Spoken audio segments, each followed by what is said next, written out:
Welcome to Storymakers, the Storymakers podcast, a place where curiosity and play meet to spark faith through the imagination. I'm your host, Mel, and I will introduce you to new friends who will share hope for the kids and teens in your life, with a dose of encouragement for us grown-ups too. Let's get the party started. Hey, Storymakers! I'm so excited to be with you guys today. It is the holiday season, and we're super pumped up, especially because my friend Sarah is with us on the pod. This is Sarah Copeland, such a great friend, author, mama, all the things, writer, creative, so many beautiful things about Sarah, and I cannot wait for you guys to get to know her. So, hey, Sarah, thanks for being with us today. Hey, Mel, it is so good to be with you. I just love your energy and I can feel it through the screen. I miss being in the same city as you so much. I know. Sarah and I met ages ago, probably 16 years ago, I would imagine. Mm-hmm. And we were both young and thriving, and now we're, mature and creative, and all the things are happening. And so I'm so excited for you guys to get to meet Sarah today. Sarah, you have written how many cookbooks? So many. I've written 4. My first book, The Newlywed Cookbook, came out right before my daughter was born, so 14 years ago. She just turned 14 on Saturday. And then my latest book, Instant Family Meals, it came out mid-pandemic, and then I took a pause. So I wrote 4 in between in about 10 years. That's so amazing. Well, here at Storymakers, we love to hear about God's big story in all of our lives. And when I look back at my life and I can see all of the creative ways that God has been moving me to shape me to be where I am right now. And so I can only imagine baby young Sarah being formed and shaped in God's beautiful creativity. Sarah, can you just share a little bit about where you're from and what got you started in the hospitality, cooking, creative writing space? Yeah, absolutely. So I am from Northern Illinois, outside of Chicago. My parents are both Midwesterners. They both grew up on farms in Iowa and Missouri, and then landed in Illinois, where my dad was doing his private practice in medicine. And so we were really far away from family. Grew up in this incredible family-oriented town, and then my dad was he's a strong Christian, big creative, big booming personality. And one of the things that he was most attracted to was food and hospitality. And, even though his life was very formulaic in a sense, as a physician, he had gone through the motions. But what we did as a family for fun was go out to eat or, go to downtown Chicago. And he sort of marveled at life. But one of the ways that I experienced it the most was on the plate, where he would be smacking his lips, eating things oh, honey, when my mom would make a great meal, he'd be like, oh, honey, this is delicious. He just is a big, enthusiastic, what's the word I'm looking for? Effusive personality. And I'm very similar to him in a lot of ways so that sort of opened my eyes to the magic of hospitality, but I had no intentions of it becoming a career until many, many years later, when I moved to New York City in my early 20s, right after college, actually. And I had studied journalism. I was a huge reader, a huge writer. I had studied journalism. And when I landed in New York City, it was writing and food, just the sort of feeding on the culture of New York City. I got very passionate. So I went to culinary school in my early 20s, kind of married those two things together. Short timeline, I was able to go to France 2-3 summers in a row. And study French cooking, live in Saint-Tropez and as a private chef, and then came back to New York and kind of wrapped it all together in a food journalism career. So I've always written about food, home, hospitality, lifestyle, nutrition, entertaining, and family, sort of all of those things. And so the cookbooks were a natural next step to sort of package it all in a story that's personal, but also service-oriented, to help people kind of create the dream life that they want. That's so cool. Well, I love that highlight about your dad, because I think as grownups and parents, as we're parenting our kids, we sort of have this amazing opportunity to offer our kids a freedom, a creative freedom to imagine like something that wasn't exactly, laid out. I mean, because I would imagine 20 years ago, this idea, I mean, now there's a lot of people writing and talking about food and travel, but about 20 years ago, I mean, it wasn't what it is now. And I think it must have taken like faith and risk and bravery to kind of like chart this new pathway, because it wasn't a clear roadmap. Would you say, Sarah? Absolutely. That is so true, Mel. I mean, 25 years ago, basically, I moved to New York, graduated, and when I first came, I mean, there was travel magazines like Travel and Leisure. There were a few, and then there was Gourmet magazine, but there was a few elite jobs there, but there was no one doing their own self story. There was no blogs, there was no podcasting, there was no Substack, any of that. Of course, there was no Instagram. And there were a few writers that I was very, very fortunate. And I feel like God really directed me to the right people. So Dory Greenspan was someone I met very, very early in my career. I was super young. She was so sweet and welcoming, and she had this chic short haircut and her little French scarves and was writing about cooking. But she was also a mother. She also had a young boy, Joshua. People who know her story, she always talked about the kid. But she was able to weave in her story and her family together. So I definitely, and then doors just kept opening. It was a complete God thing for me, because when you look at what I set out to do as a super academic kid, I was a big reader. I was really nerdy. I liked to like deep dive into topics. I went to school originally for pre-med, but it was sort of like, like they say, the Lord works in mysterious ways. And sometimes it's not the lightning flash, it's the whisper. There were just constant, very, very faint whispers, but in many ways it felt like doors just kept opening on this meandering path that I had never even imagined for myself. I mean, I never thought I would move to New York City. Chicago is a great place to live. I had all my family there. I thought I would marry young, have 5 or 6 kids, live close to my parents. I would become a doctor. There was all these things. And then the actual story is so different. All the way till, meeting my husband, who's Hungarian, and spending a good portion of our life over there. So I think there was a huge amount of trust. I think probably spiritually, that's my superpower, because I came to faith at a very, very young age. I remember 7 or 8 years old, really saying a prayer of, please come and be in my life. And I think I have a lot of weaknesses in my faith story, but my superpower is probably, my biggest strength is just absolute faith that one step in front of the other, and God will provide. God will show you the way. He will bring you the people that you need to grow and thrive. You will become the person that other people need to grow and thrive. That it's a very symbiotic co-creation, me, God, people like you, my husband, my children, my parents, all kind of co-creating this magical, beautiful experience. Yeah. And I think, and ultimately, you're trusting that God's story is a long story. And, I think that we can kind of box God into different categories, but I think we sort of miss the faith opportunity when we forget that God is so creative, like created all the things, colors, beauty, all of it. And so when we kind of like live into that space for ourselves, then you can just trust knowing that, oh, this is a pathway, and it brings delight to my heart, and I can move into that creative space without feeling that, oh, I'm supposed to be doing this thing. It's like, well, maybe God opened that door for me. Why not? And it's creative and, and feeds who I am as a human.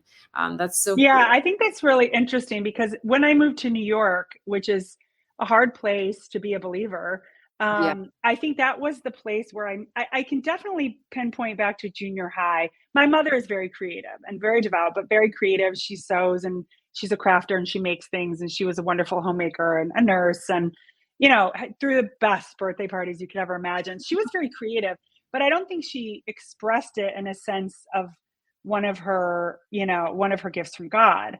I think my parents did say, my parents would often say, look around you, look at creation. It's so magical, powerful, beautiful, inventive, just the variety of nature all around you.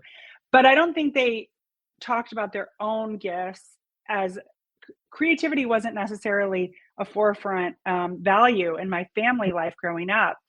And I didn't even realize that it was one of my foremost values until I came to New York, where, you're allowed to be whatever, you're allowed to try whatever.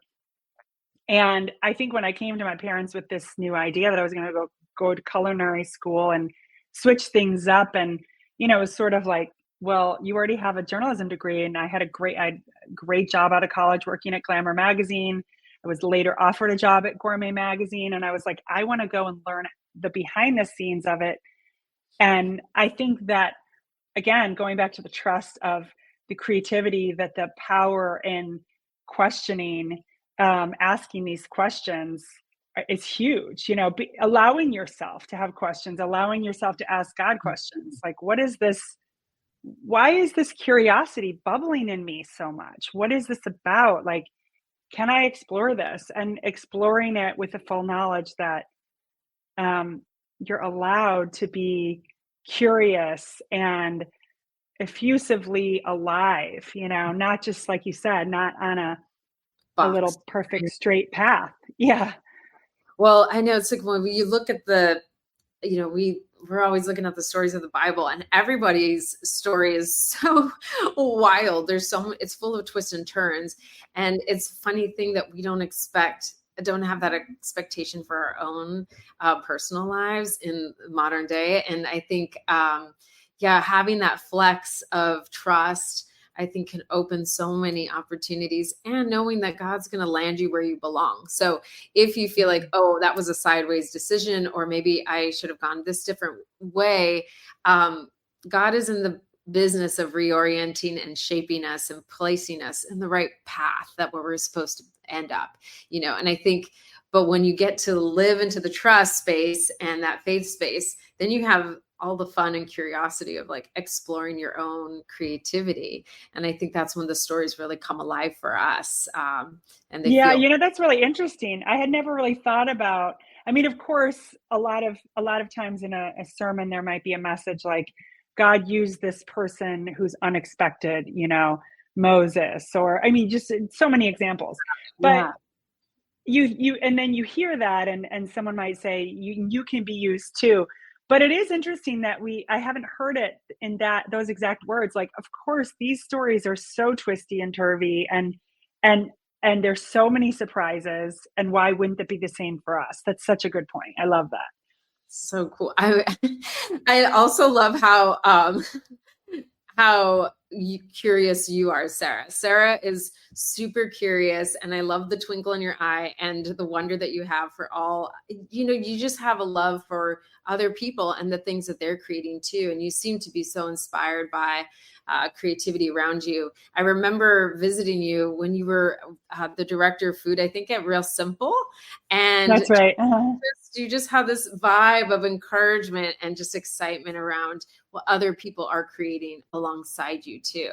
And so I think that just lends us, to learn for what the work that you're doing, in that you invite people to your table personally in your micro space, and then you extend that table to all of us through your cookbooks and your words and all of those kinds of things. And so I think as parents, when we're kind of moving through our own, day to day with little kids or teenagers or whoever we have in our home, how can we, Sarah, invite that creativity and that enthusiasm for the people around us in our, maybe our kids or teens or whoever we got around?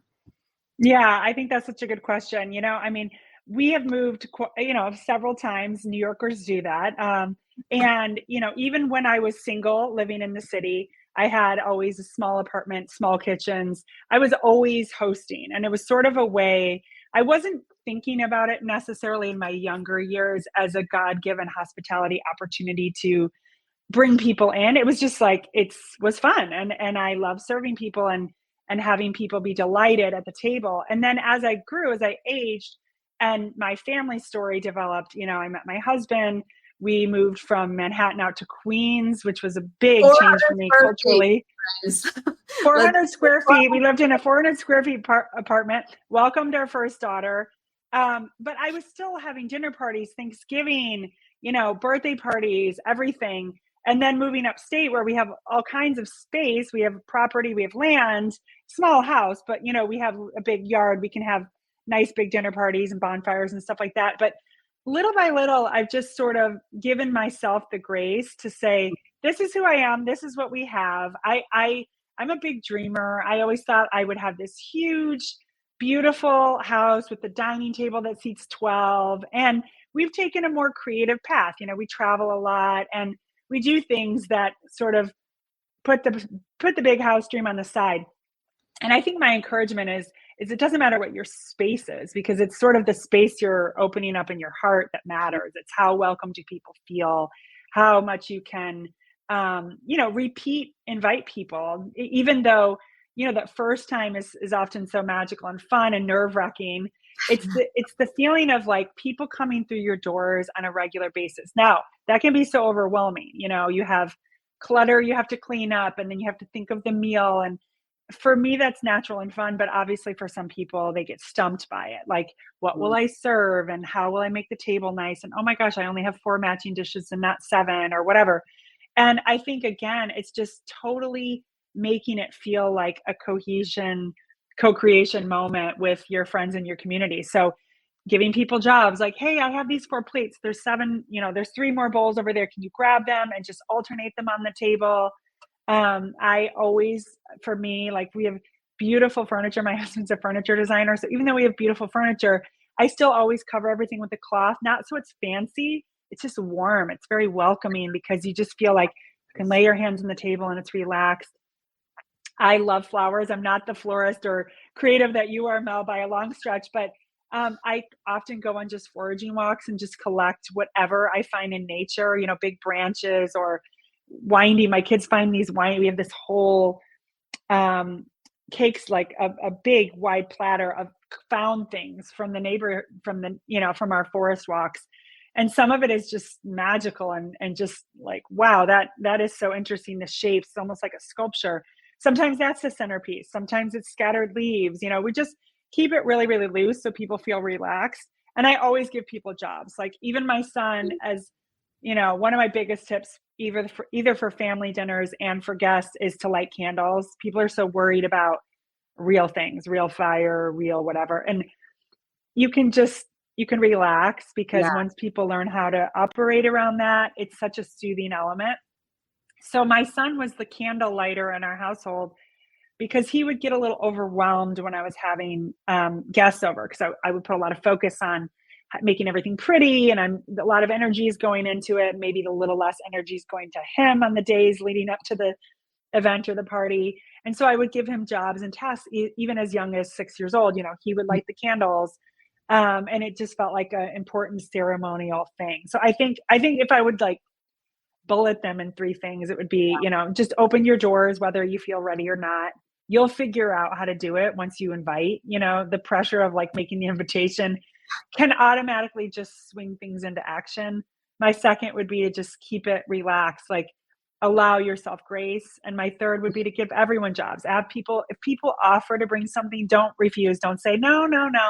Even if it's their first time, it's fine. Say, oh, that would be so nice. Thank you. Or you don't need to bring anything, but if you do, I'd be happy to serve it. Just allowing people to participate takes the pressure off of you. And also, I think what everybody's craving is connection and to be a part of something. And like, for example, with you, Mel, you're so good with decor and color and paint on your walls and flowers. But as soon as you say, hey, Sarah, will you put these into a vase? I'm like, wow, she's trusting me with that. It kind of like lifts your spirit. It inspires you. I can ask questions, but it brings me into your world instead of just standing back in awe of it. It's like this is us creating a moment together. Yeah, I think that's so important. But this whole seasonality can feel burdensome in some ways, because we feel like we have to do it perfectly, or we have to do it the way our parents did the thing, or whatever the tradition was in the past. But the reality is like you called out, Sarah. It's like we are so thirsty for connection and to be seen in these moments. And I think too, I think people could feel overwhelmed or like, do I fit into this space of beauty and creativity? You're really good at it. You're the expert, or you're, well, you say that, but you're really good at it. And the thing is that it doesn't have to be perfect. And all you need are a few elements to like elevate a experience. Right. And warmth. I think it's just like, there's so many basic things you can do. But the main thing is that you remain connected and you have that emotional availability to the people in your space. So whether it's your own kids or you're hosting folks for the first time, and we talk about this in Sunday school, it's like what kids want most from us is an emotional connection and just having that sort of that warmth of invitation. And beyond that, it's cherry on top. It's like, oh, well, and they also fed us. That was great too. Right. Right. But I mean, I think, I think of the Martha and Mary story so much from the Bible. It's probably one of the most convicting stories for me, because I am a total Martha, like I am like, get that house in order, put your shoes away. We're going to have a party. It's going to be awesome. This guest of honor is coming. It's not Jesus, but it's someone else wonderful that we love. And my husband is a total Mary. He's like, and my sisters too, like they're there, they're conversating, they're cuddling people. And so even though my nature is very warm and I'm like, give me that baby, I want to hold the baby. But I'm still distracted. I'm emotionally distracted by the perfection that I've imagined. Also, it's a blessing and a curse to have come from 20 years of magazine editing, where it's so important. I mean, people talk about this all the time, but it's so important to remember that when you see an Instagram post, when you see a magazine story, that is, I mean, I've had my house shot numerous times for magazines, and you only see 4 corners of the house because those are the only 4 really beautiful corners. Yeah. Right. I mean, this is one of them that I'm sitting in. If you back it up, it's still beautiful. But right beyond me are 7 pairs of shoes I'd rather not look at, but I'm certainly not going to make you look at them in the magazine, but they're reality. So I think it's really important to remember I have to challenge myself constantly to like put down the thing and go kneel down. I mean, with kids, for me, I'm a kid person. It's easier to be like, come in my arms, you're going to help finish this gravy with me, or we're going to whip the cream together. Let me put a stool up for you. But sometimes it's the grownups who might feel like they need that love and that care. And I have to really challenge myself to show up for that, because I'm like, here, I did the thing. I made the beautiful meal and I'm loving on your children and my own children, and like, just sit down and enjoy the food. But then the conversations are coming, right? And those are the moments. So on the flip side of hospitality, I really do enjoy going out for a meal with a friend, because that's when I can sit down. I've had a great experience the other day where I was sitting with a very new friend who's become very close to me and 3 of her friends. And somehow Faith came up and I had an opportunity to say, like, for me, I've had such a positive experience. I come from a background in a church where grace was the predominant message.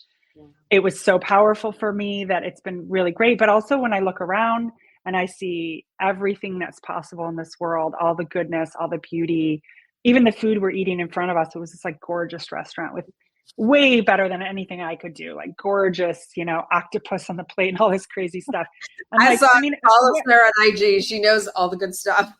Right. I'm like, who would create an animal with suckers, like 8 legs and suckers and this crazy head, like an ultimate creative, fun, playful, loving God that just wanted to delight and knock our socks off like over and over and over again, And they were like, whoa, and it was like, I couldn't have had that moment while I was hosting at my own house because I would have been preoccupied. So I think there's a place for both. And that's really important. Or to be invited over to someone else's house where you can be cared for a little bit, and then you can bring more emotionally to the table as well. Yeah, I think that's such a great point, Sarah.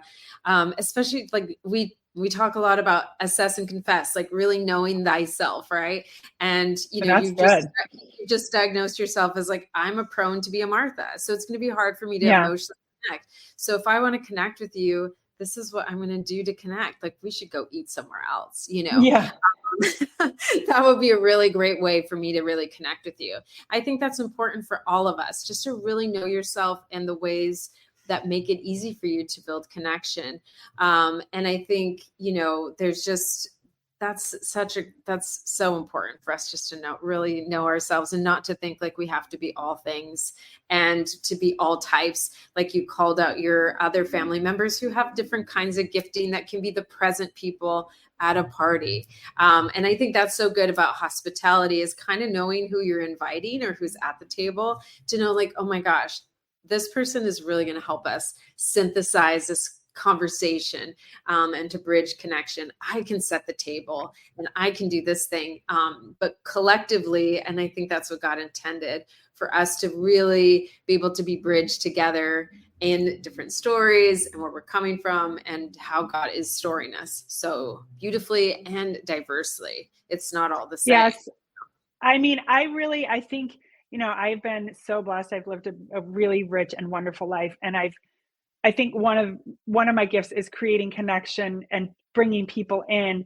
But the thing that I've craved the most, that is really hard to achieve if you're not at least a little outgoing or a little bit hospitable or a little bit of the person like inviting, is that sense of community, like almost like a tribal, we're all the village, right? Yeah. And it was easy. It was a little easier in New York City, actually, because, you could walk to someone's house, and, even if people had small spaces, there was a lot of gathering, right? And when you live where I live in upstate New York, or if you're listening from the Midwest or the West Coast or anywhere else, and, everybody has their nice big house and their nice big yard, and they're separated. It's really a lot of work to create community. And I think it's just really important to, like, when you think about, I'm just thinking about holidays past, right? As we go into more of our Christmas, New Year's holidays, but holidays past, like Halloween, that's a time that people give themselves permission to just be like, make chili, open the front door, right? But why are we not doing that more often? We accept on that one night, everyone's going to be over sugared and grumpy, and nobody has high expectations. Let's just make chili and cornbread. Why are we not doing that in January, February, March, when we're really, we're cooped up, everybody needs that connection. The dip of the after holidays starts. Why are we not even doing it in December and just being like, hey, here's what I can pull off? For example, I have a tree trimming party every year, and it used to be, when all the children in our little friend group and community were small, it used to be kind of over the top. There was like towers of treats. I would do like huge stacks of cookies and all these beautiful displays. So that it would just feel kind of like the Sugar Plum Fairy had been there, and the children could just go and like pick things out, and they were running all over the house. I remember a friend of mine, I used to have white chairs around a dining room table, and all the kids were taking like chocolate covered strawberries. And she's like, do you want to wipe all their fingers? And I was like, no, just leave it. And then as I got older and like got nicer furniture, and my kids got older, and we were more flooded with Instagram images and perfection, I would be more worried about the white walls and someone smudging their hands and stuff. But last year I decided, like, you know what, I want to bring back that feeling. And we just had it outside, and I did it as a tree trimming brunch. Brunch for me is like the easiest entertaining hosting meal. It's let me just plug the Sarah books. Sarah, you just crushed the brunch scene. Like pancakes, all the beautiful ways to like eat breakfast. Like you just need to get the books. If you don't have them, I was not like a super brunchy person, but all the things that you have inspired us to make, and they're so cozy and flexible and easily to do. So that's just right. Like I'll do like a porridge bar, and there's like a warm, yummy porridge and like 7 beautiful toppings, but everyone can make it the way they want, or a waffle bar, and then there's all the toppings. And just anything where you can say to people, like, come as you are, be relaxed. Brunch or lunchy type meals are a little bit easier. They're less formal. They're daytime. You don't feel guilty asking people for help at the end of the meal a little bit. Like, oh, does everyone mind just taking one plate in? I'll do the dishes, but if you could bring them in from the outside or whatever, that kind of thing. Whereas when we do dinners, right, or dinner parties, it's sort of like everybody has to scooch off and get to bed. Sometimes it can be overwhelming to be left with a pile of dishes, and I've even had, this is a true, just a full confession, those like poor me moments. I just did all this for my friends, right? And I know that's not how God intended our hearts to be when we are giving to others, but there can be those moments where you're like, I just did all this and everyone left and I have this huge pile and I'm so tired and we have school tomorrow, whatever it is. So I think the more we engage, it lightens our load. It feels more loving. It's more two-way, and you really become a family that way. And those are the moments when someone can say, "Oh my gosh, I'm really struggling with my marriage," or "We're concerned about this with my son. Have you ever been through anything like this?" Like those are the moments when everyone's letting down their guard, when the next layer of connection and depth and love and witness really can happen. That's such a great point. I think it's that connection is so important so that we can really, like, it's not only we're just, sharing a meal and bread together, but we're sharing life together. And, having all the beauty is super important. But I think, Sarah, you just called it, like having that flexibility and that vulnerability to be able to really share our real lives. So that we can pray for one another and share one another's burdens as we kind of move through. And when you're raising young children and teens, and then you're shifting off into empty nesting, you need people to walk alongside you. And breaking bread is a place where Jesus connected with people, and it's such a delight, right? And I think your perspective and around the delighting, I think, is so important to hold on to, especially in the season where it feels really, it can feel very burdensome with all the things we're doing with our kids, right? They've got events in this season. There's just so many things that we are doing the concerts and the gift exchanges. Yeah. I mean, there's so much. The parties and all of the things that aren't even our choices, but we just we've got to go to anyway. But in the midst of it, I think having those little sweet pickups with a friend, or like yesterday, our friends just showed up to celebrate something for Jake, and we just all ordered Shake Shack, and that was an easy way for us to be together, share a meal, and have that kind of connection. And I think if we can free ourselves and allow ourselves to have that freedom, then we're going to have such much better memories and much more meaningful connection along the road. So yeah, Sarah, and I just think now of so many people's houses we've been invited to, where like I've been to someone's house for a casual whatever, and it was like kind of obvious they didn't even pick up really, and it made me feel so happy. It made me feel so relaxed. I was like, wow, some people really are really unconcerned with what you think of their house. And so that's a weakness for me, because I'm concerned if you thought my house was messy. It shouldn't matter. Like, it really shouldn't matter, right? So though, just experiencing that from the outside, where you're like, oh my gosh, this is so refreshing. There's toys all over. There's 16 coats on one hook on the front door because there's no coat closet. Like, again, just really giving ourselves the grace that we give others, and that that we would give our own mothers, looking back, like how much they did, right? And thinking like, wow, they kept a lot of balls in the air and they did it beautifully, right? Giving ourselves that perspective and that grace is so important.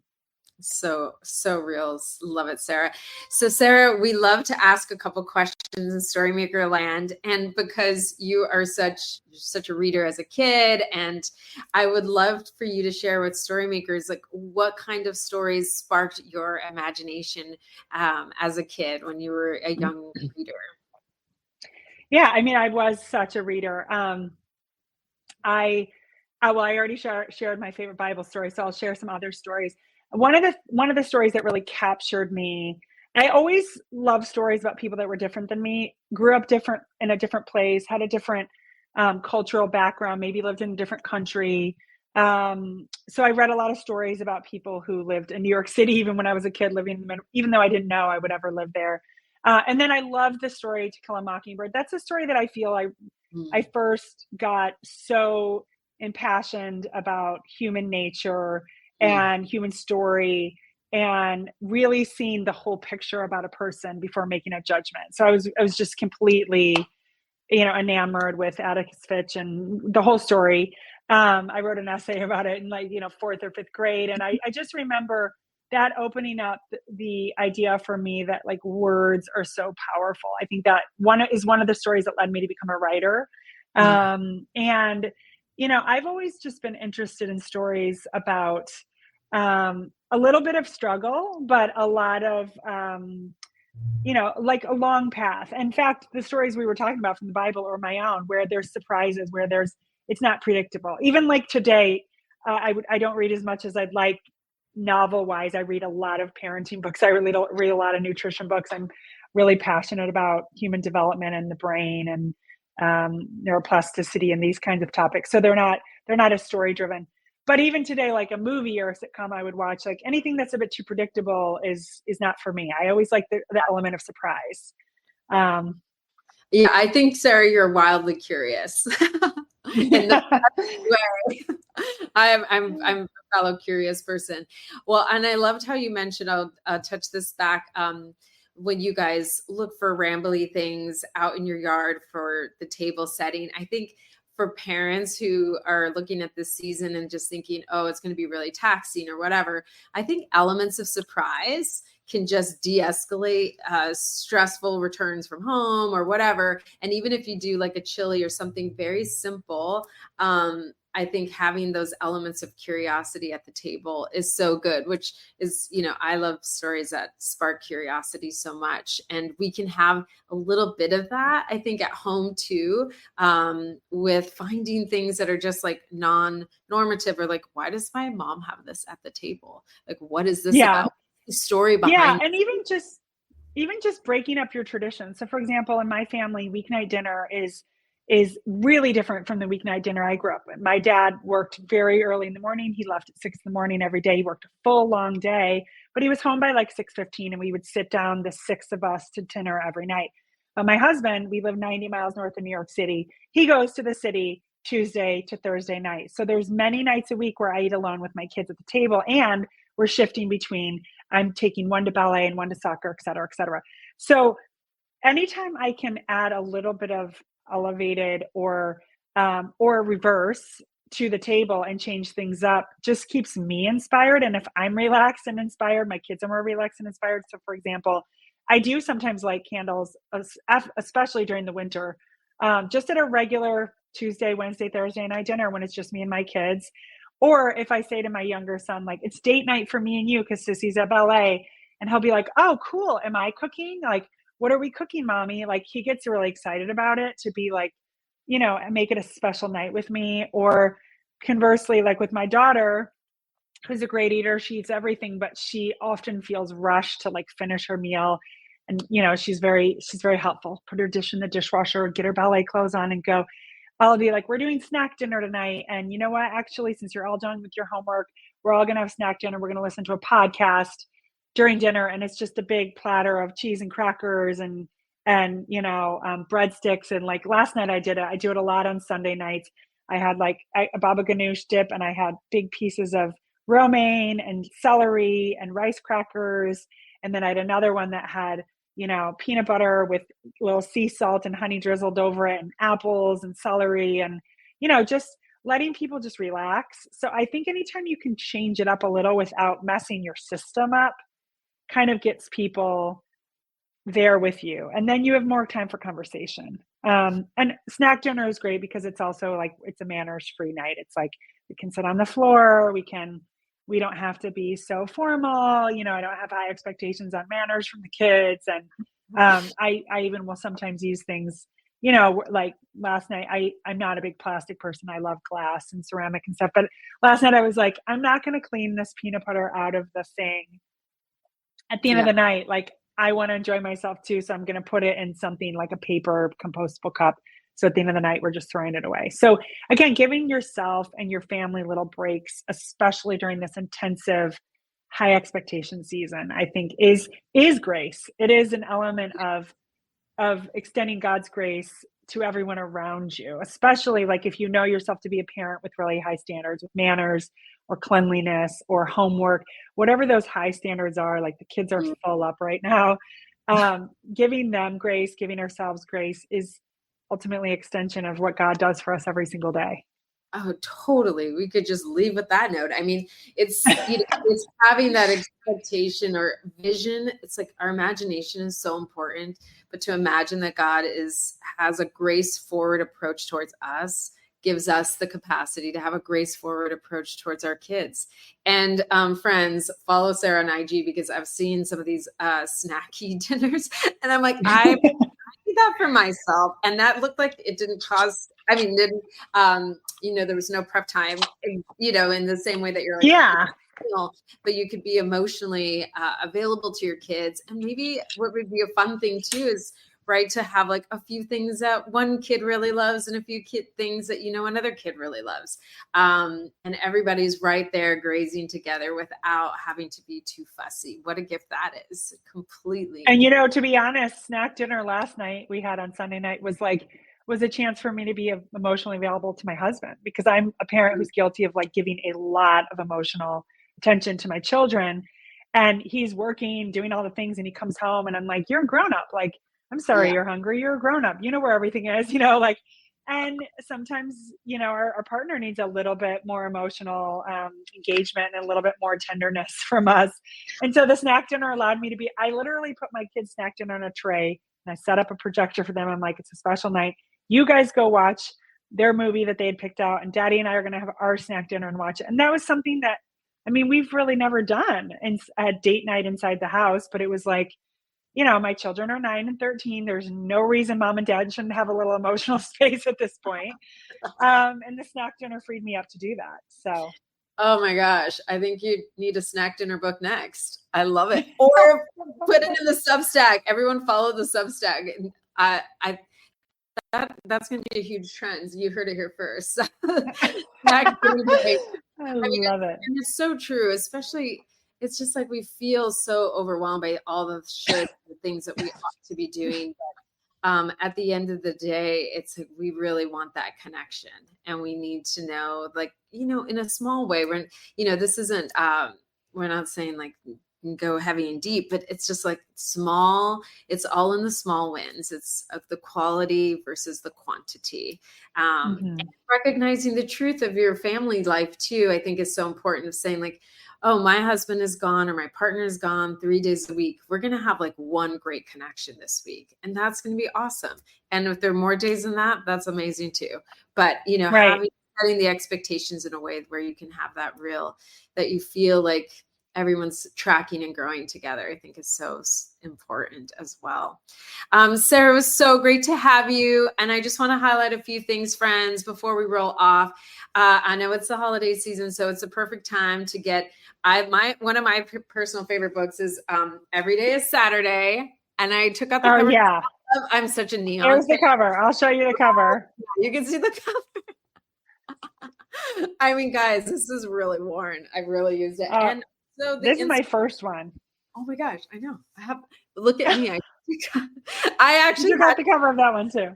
Because it got ruined from, we really use these things. They're amazing. I know. I love it. I love knowing that you guys really cook from here. It's awesome. And Instant Family Meals is my newest one, but it's Instant Pot slow cooker, which is for January, February, March, April is when I heavily use this book. I rotate. I will say for the Instant Pot book, I loved all the breakfasty things. That was such a surprise. Like the oatmeal or the porridge was amazing. Poached eggs. It just. Oh, yeah. I love my breakfast time. That's my favorite. So amazing. Well, Sarah, everybody go get it. Sign up for the Substack. Get inspired every day on IG with Sarah. It's amazing. And I love the vision of delighting in the creativity that God has given each and every one of us. And Sarah is wildly curious, and she brings beauty and story to life. And I just love reading the stories in the cookbook. I may not make all the things, but the stories help make meaning and know each other in a way and have a picture of where we all come from. So friends, check it out. And lots of love. It's so fun to have you, Sarah. Come back. And next time. The best. So good to see you. Can't wait to play again. Bye, friends. Thanks for listening. Today's episode of the Storymakers podcast was made possible by donors and produced by Mockingbird Ministries. Listen to more episodes and join the adventure at StorymakersNYC.com or follow us along on Instagram.